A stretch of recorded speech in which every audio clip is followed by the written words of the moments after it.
Binanatan nga ng gusto ni Atty. Ferdinand Topacio si Senate President Cis Escudero dahil sa pagharang na ipasubpina ang mga opisyalis ni Bongbong Marcos na hindi dumalo sa Senate hearing patungkol sa illegal na pag-aresto kay dating Pangulong Rodrigo Duterte. Particular na sina General Torre at magkapatid na Rimulya.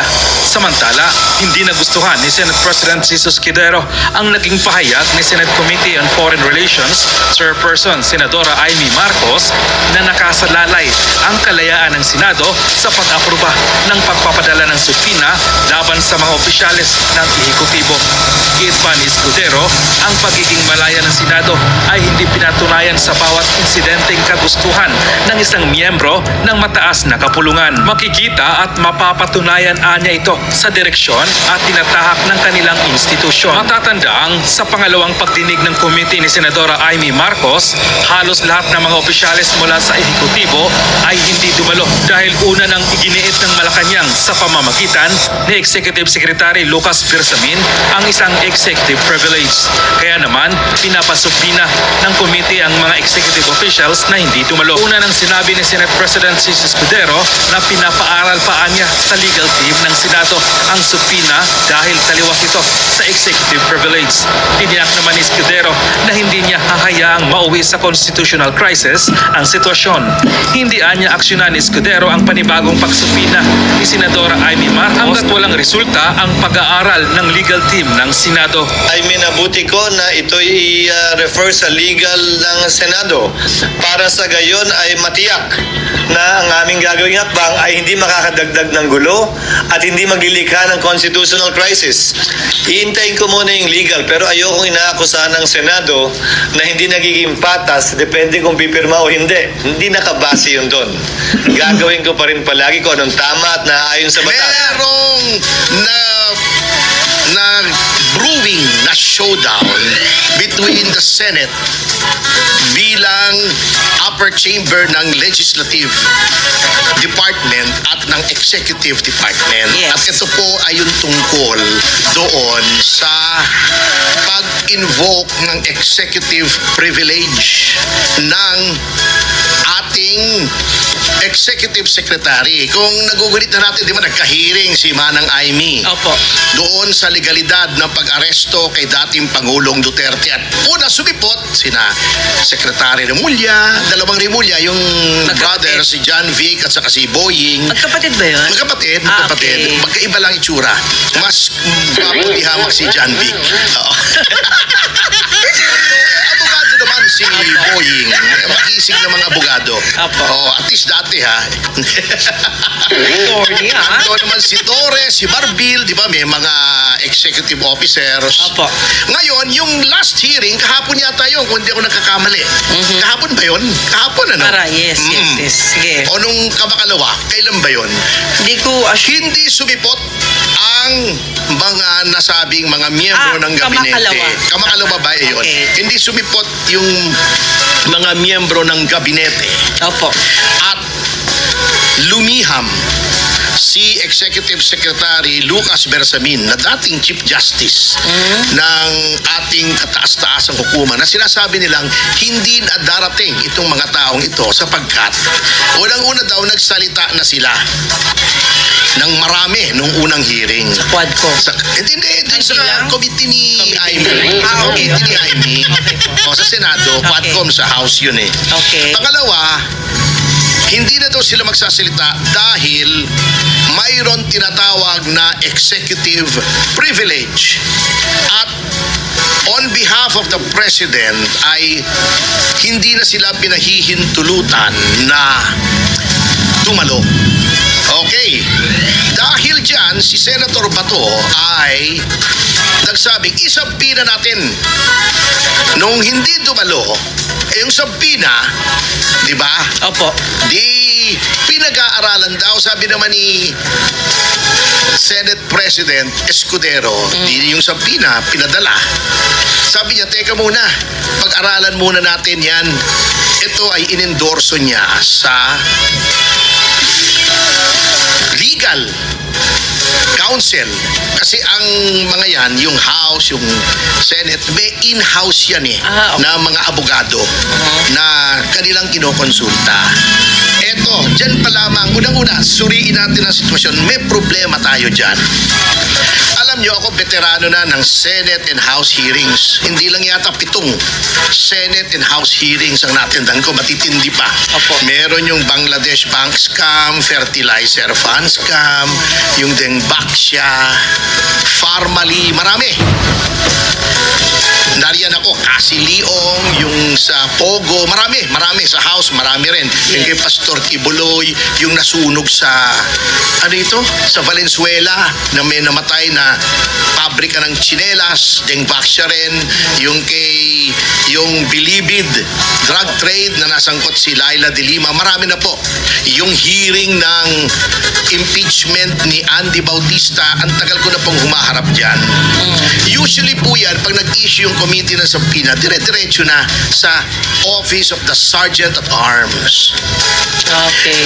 May problema ako sa ginawa ni Senate President Escudero nung nirefer niya sa legal dahil daw may invocation ng executive privilege. Napag-uusapan natin mamaya. Procedure muna tayo rito. Unang-una, dapat yan automatic pag sinampina ka ng committee, padala mo doon sa taong sinasampina. Okay. Okay. At sila ang magdedepensa kung bakit sa kanilang opinyon at may pasihan sila ay hindi sila dapat dumalo doon sa pagtawag sa kanila. Kung bakit hindi nila pwedeng i-honor yung subpoena. Okay. Ganun po ang procedure. For the Senate President to refer a subpoena issued by a committee to the legal counsel of the Senate ay ang ibig sabihin, ano ba yung gusto niyang gawin ng legal counsel ng Senate? Magbigay ng opinion as to whether or not the subpoena should be issued?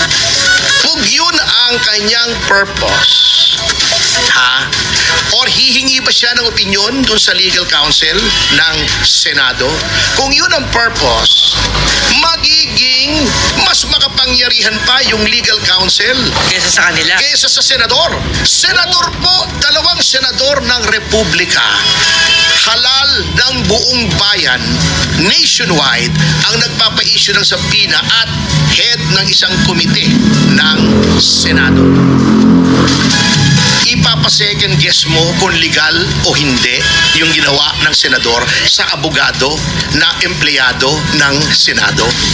Yun ba ang gustong mangyari ni Senate President? Kung yun ang gustong mangyari niya, kinakapon niya ang Senado. Sapagkat ina-undermine niya, ina-undercut niya yung kapangyarihan ng individual na senators na head ng committee na magbigay ng discretion kung sinong isasampina at sinong hindi. Oh, yan ang problema dyan. Dapat yan, in-issue niya ang sampina. But, Pinahihina ni Senate President Escudero ang Senado. Hindi po ganun. Co-equal po kayo. Mag-issue kayo ng sampina ngayon. Kung tingin ng executive na mali yung pag-issue ng sampina, let them go to court. Parang yung ginawa dun sa kaso ni Romulo Neri na nagsampina, pumunta sa Supreme Court si Romulo Neri bilang miyembro ng gabinete na iniimbestigahan noon ng Senado. Okay. Eto na ngayon. Kumana ang Malacanang. Nagpatawa na naman yung kanilang tagapagsalita. Na medyo, may lumabas na meme na parody na si Juliana, anong pangalan ng full name? Juliana Pariscoba ba yun? Yung komedyante, ginagaya niya si Castro, kuwang-kuha privilege.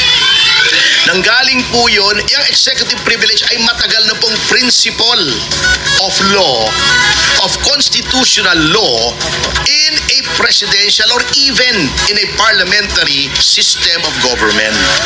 Talagang may prerogative ang executive na gawing confidential yung mga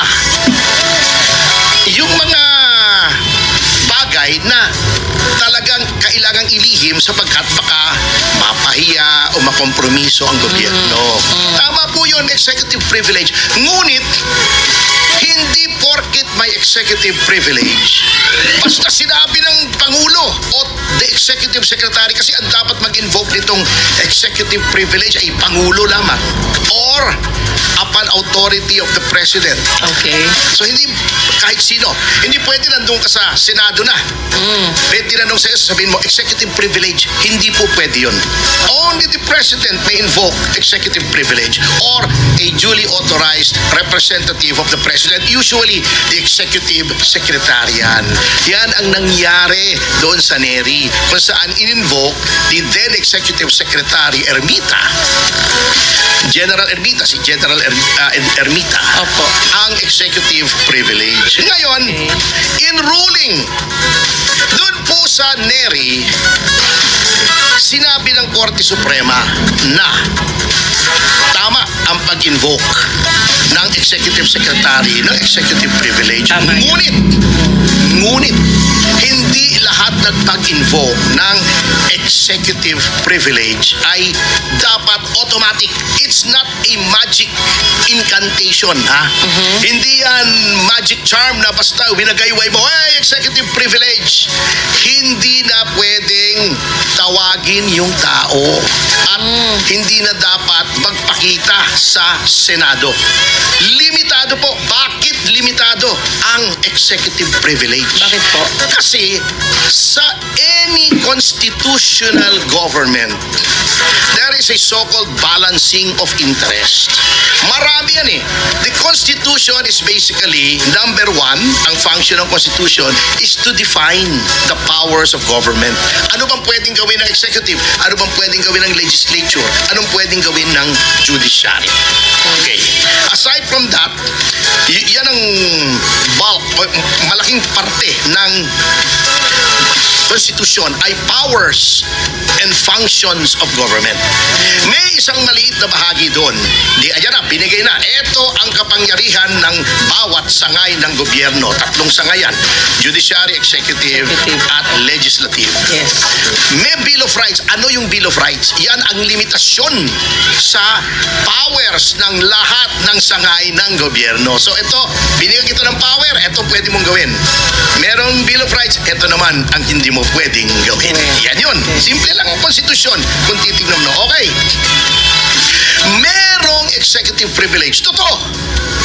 Ngunit, dapat din nating malaman na sa grant ng powers sa legislature ay may power to conduct legislative inquiries in aid of legislation.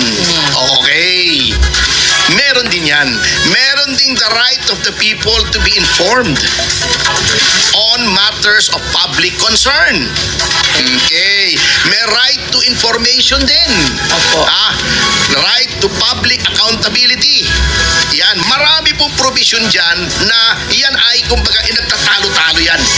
Tug of war. Okay.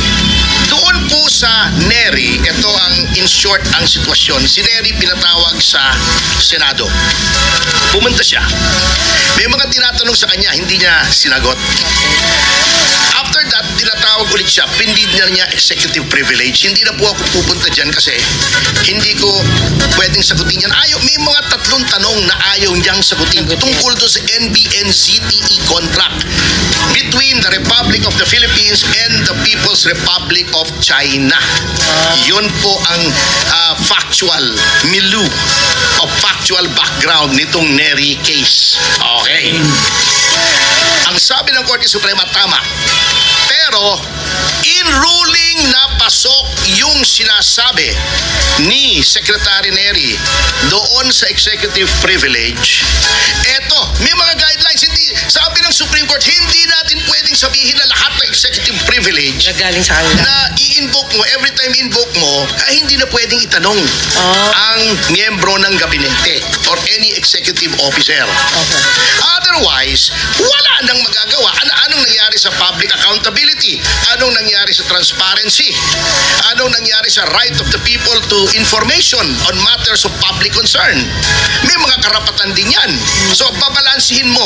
Ito ang formula na ginamit ng Korte Suprema kung kailan pwedeng i-invoke ang executive privilege. Unang-una, sabi nila, yun daw, executive privilege na yon ay tungkol sa mga negotiation between the Republic of the Philippines and the People's Republic of China. Merong foreign policy and economic policy considerations. Okay na, pag lumabas yon, baka mapahiya, masira ang diskarte, maging threat sa national security or economic security ng Pilipinas. That's number one. So, ninaro daw nila, eto lang pwede ang executive privilege. Number two, sabi nila, hindi pwedeng blanket invocation ng executive privilege. Dito sa NERI, doon lang nag-apply yung executive privilege sa tatlong tanong kay Secretary Neri. NEDA siya noon eh. Opo. Okay. May tatlong tanong na ayos na sagutin, sinabi niya executive privilege. Okay. Doon lang pwede yun. Bakit? Dahil ang grant of executive privilege ay general. Ang right o ang prerogative ng Senado sa pag-conduct ng inquiries in aid of legislation ay specialized. Therefore, under the rule, ito, maglalatin tayo, Generalia Specialibus non derogant, a general law cannot prevail over a special law. Okay. Number three, ito ay applicable lamang sa mga tao na in close operational proximity with the President. Ibig sabihin, yung mga taong of the President's bosom confidence, yung malapit talaga sa Presidente. Anong ibig sabihin yan? Members of the Cabinet. Bakit ko sinasabi na sila yung may close operational proximity sa Presidente? Because of the qualified political agency doctrine. Ano yung qualified political agency? Alter ego sila ng Presidente. Halimbawa, ang Secretary of Justice. Pagdating sa Justice, pag may ginagawa sila, parang Presidente gumawa. Because that is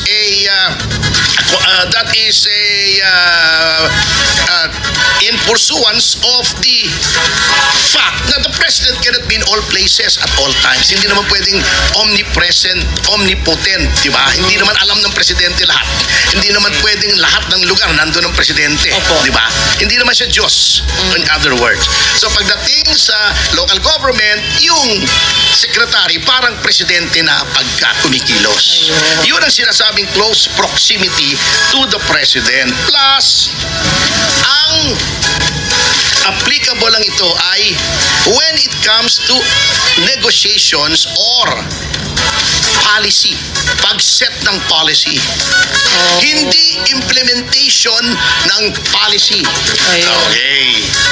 So, eto I will quote the court bago tayo mag-break Para klaro po sa mga nasasabi, executive privilege hindi na pwede. Eto, word for word para hindi nila sabihin fake news tayo. And I quote, this court, meaning the Supreme Court, sa words po ito ng Supreme Court, hindi ko po words to, did not rule that the Senate has no power to investigate the NBN project in aid of legislation. There is nothing in the assailed decision, wala sa desisyon nila kung saan nila pinagtitibay yung invocation o pagsitas ng executive privilege na that prohibits respondent committees from inquiring into the NBN project. They could even continue the investigation. Pwede nila ipagpatuloy. Ito pa. And even call petitioner Neri to testify again. Pwede pa rin ulit nilang ipatawag si Neri. He himself has repeatedly expressed his willingness to do so. Si Neri na mismo nagsabing, okay siya, G siya na mag-testify. Eto, our decision merely excludes, ang decision natin, ang tinatanggalang sa kapangyarihan ng Senado na magtanong, from the scope of respondents' investigation are the 3 questions. Yun lang, tatlong tanong na yun ang applicable ang executive privilege. Ayun, the 3 questions that elicit answers covered by executive privilege. Yan, okay. So, ganito yan. Pag in-invoke mo executive privilege, unang-una, very narrowly defined. Bakit narrowly defined? Kasi it is in derogation of the powers of the legislature. It is in derogation of the right to public information, the right to access to public information, the right to access to matters of public concern, transparency, accountability, etc. Okay. So, dapat pag in-invoke executive privilege, of course, there is a presumption na dapat galangin. At upang ito ay mabaliktad, the Senate must demonstrate a compelling need na hindi